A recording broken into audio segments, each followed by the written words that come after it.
Musicals are the quintessential American dramatic art form, combining spoken dialogue with music, song, and dance. For many, musical theater provides an escape from reality, a fantastical journey to a world of singing and dancing cats and magical nannies who travel via flying umbrella. Yet musicals have also sought to bring history to life on stage, with varying degrees of creative license. Here are Origin's top 10 musicals based on real-life people and events that have shaped the theater. Number 1. Evangeline, or the Belle of Acadia, from 1874. Musical theater as we know it today emerged in the United States and the United Kingdom at the end of the 19th century from a variety of antecedents: music halls, minstrel shows and vaudeville, as well as operas and operettas. In early precursors of the genre, often referred to as burlesques or extravaganzas, the plot served as an afterthought, a device merely to string together a succession of musical numbers to entertain the audience. Narrative took a back seat to spectacle. Although these proto-musicals rarely dealt with actual historical subjects, some did adapt familiar historical characters from folklore. One of the most famous was Evangeline, or the Belle of Acadia, and was based on Henry Wadsworth Longfellow's epic poem about an Acadian girl seeking her lover after they were separated during the forced removal of French Acadians from British Canada. Composer Edward E. Rice and librettist J. Cheever Goodwin kept the star-crossed lovers, but substituted spectacle for tragedy, sending Evangeline and Gabriel everywhere from the American West to Africa and adding in a dancing cow for good measure. Audiences didn't seem to mind the tonal departure. Evangeline was wildly popular and was regularly performed around the country over the next several decades. Number 2. The King and I, 1951, and The Sound of Music, 1959. Over the next several decades, musical theater gradually evolved into the format we recognize today. Spoken dialogue interspersed with songs that serve to explore character motivations, highlight key themes, and advance the plot. But it was only in the early 1940s that the golden age of musicals began, driven largely by the collaboration of composer Richard Rodgers and lyricist Oscar Hammerstein II. Together, Rodgers and Hammerstein created some of the most iconic musicals of all time. While several of Rodgers and Hammerstein's musicals took place in the historical past, only 2 of their musicals were based on real-life individuals. The King and I tells the story of an English governess to the children of the King of Siam, modern-day Thailand. The duo's final collaboration, The Sound of Music, premiered on Broadway only 9 months before Hammerstein's death with a similar plot. A young, irrepressible governess tasked with caring for 7 unruly children falls in love with their widower father on the eve of the Nazi German annexation of Austria. In both cases, the bare bones of the stories were true, while the real-life Anna Leonowens really did teach the children of King Mongkut from 1860 to 1867, for example. The suggestion of a romance between the two originated in Anna and the King of Siam, the 1944 novel that Rodgers and Hammerstein used as their source for the musical.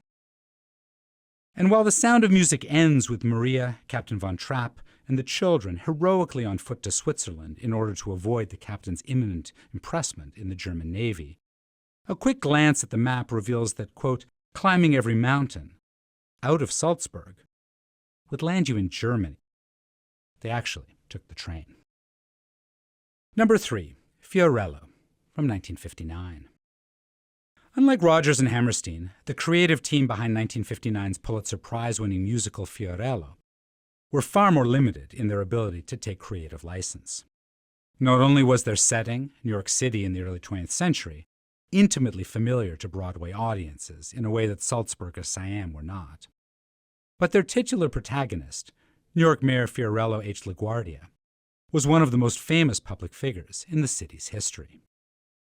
In Fiorello, playwrights Jerome Weidman and George Abbott, lyricist Sheldon Harnick, and composer Jerry Bach focus on LaGuardia's life before becoming mayor, from his early work as a lawyer representing striking garment workers and his military service in World War I, to his time in Congress and first unsuccessful run for mayor.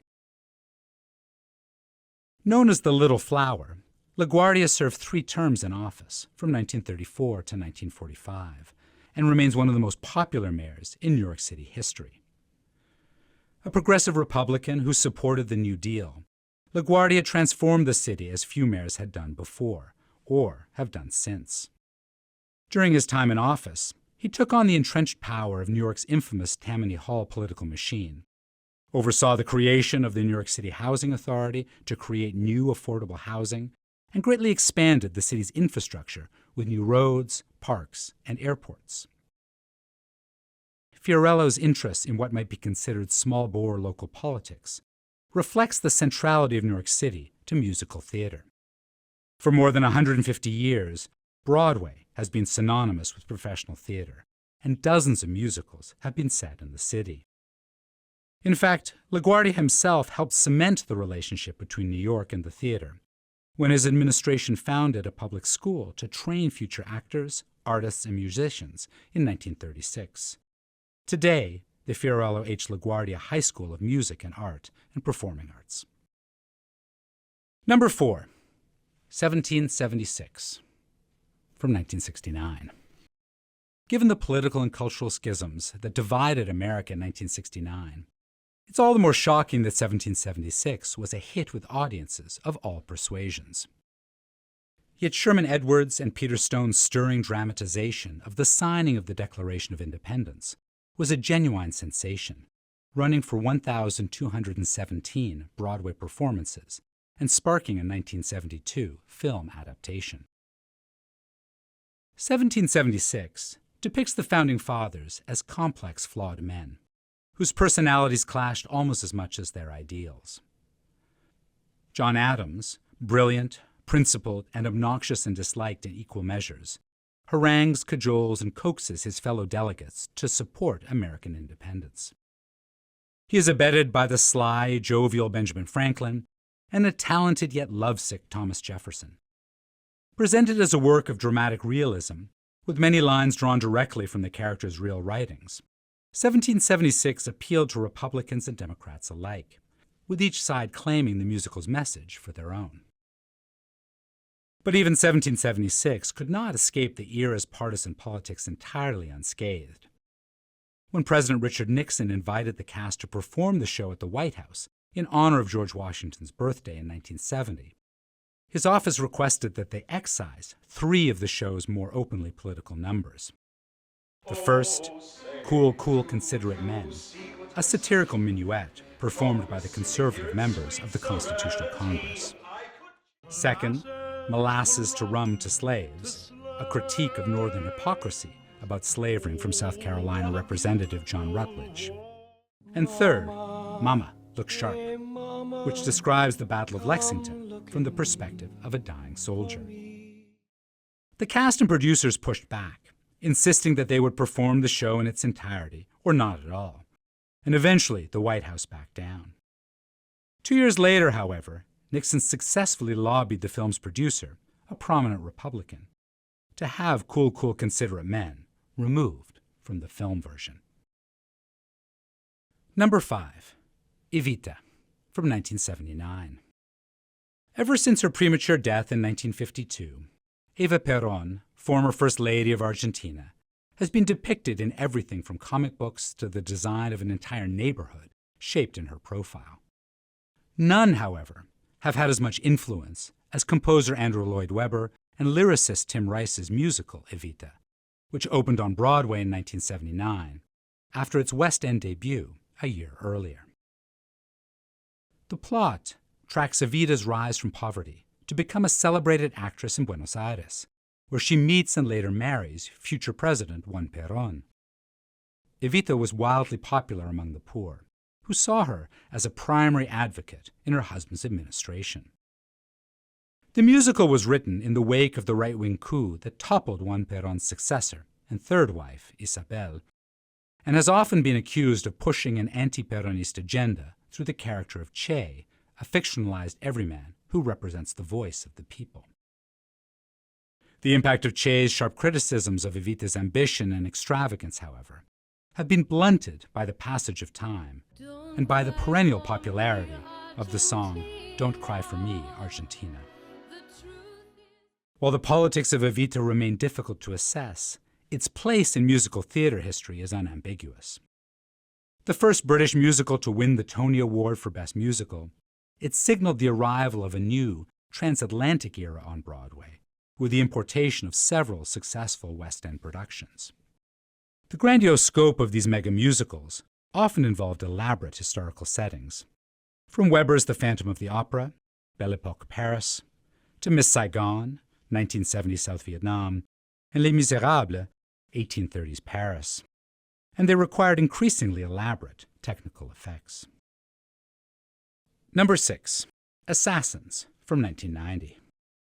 While Andrew Lloyd Webber and his fellow mega-musical impresarios brought history to life on stage in increasingly elaborate spectacles, Stephen Sondheim followed a very different approach. His 1990 off-Broadway show Assassins rejects a linear narrative or traditional plot structure in its depiction of the 9 men and women who have tried to kill a U.S. president, 4 of whom succeeded. Instead, the musical takes the form of a macabre carnival game, with each of its motley cast of characters taking center stage to explain his or her motivations for their terrible deeds. John Wilkes Booth, who assassinated President Abraham Lincoln, Charles Guiteau, who murdered James A. Garfield, Leon Czolgosz, who killed William McKinley, Giuseppe Zangara, who shot at President-elect Franklin D. Roosevelt, Lee Harvey Oswald, who killed John F. Kennedy, Samuel Bick, who attempted to kill Richard M. Nixon, Lynette Squeaky Fromm and Sarah Jane Moore, both of whom tried to kill Gerald Ford, and John Hinckley, who shot Ronald Reagan. The unconventional subject matter of Assassins reflected an increasing willingness by musical creators to tackle difficult, upsetting topics that would normally be the realm of non-musical dramas.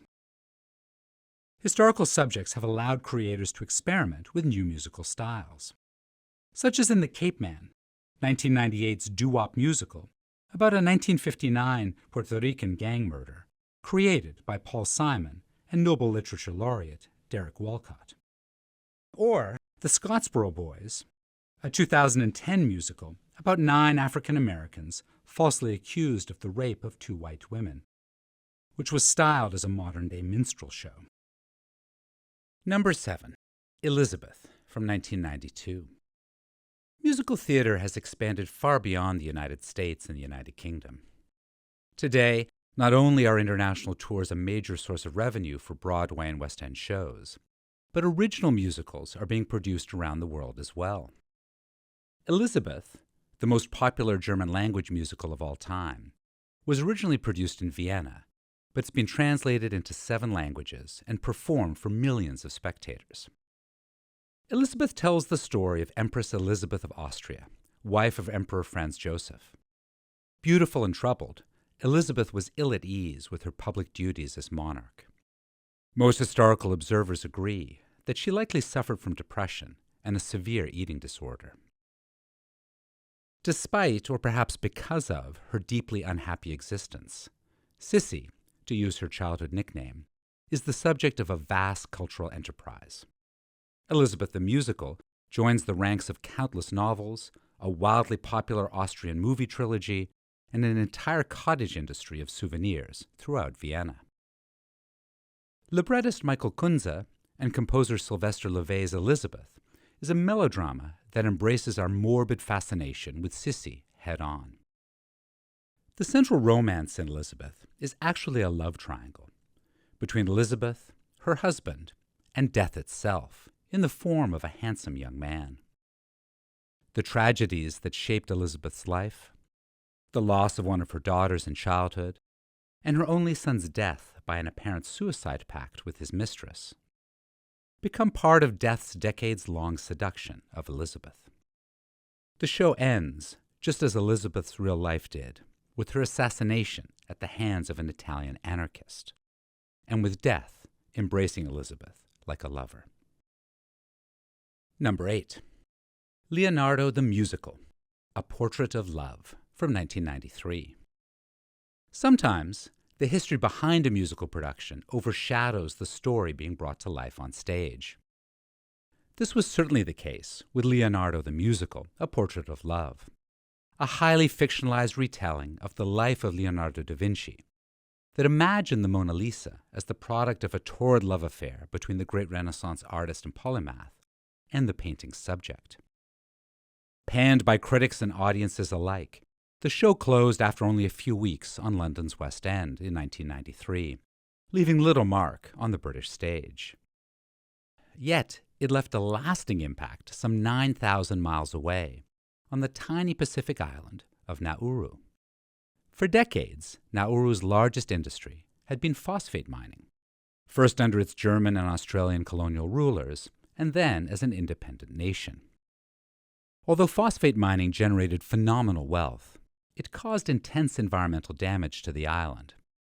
And as the mines began to run out, government officials turned to increasingly outlandish schemes to diversify the island's portfolio.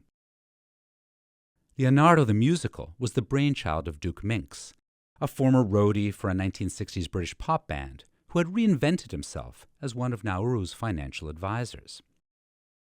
The Nauru government invested $4 million to produce Leonardo the Musical and lost it all. Today, Nauru is almost entirely reliant on foreign aid, with much of the island uninhabitable due to the effects of phosphate mining. Number 9, Bloody Bloody Andrew Jackson from 2010 and Hamilton from 2015.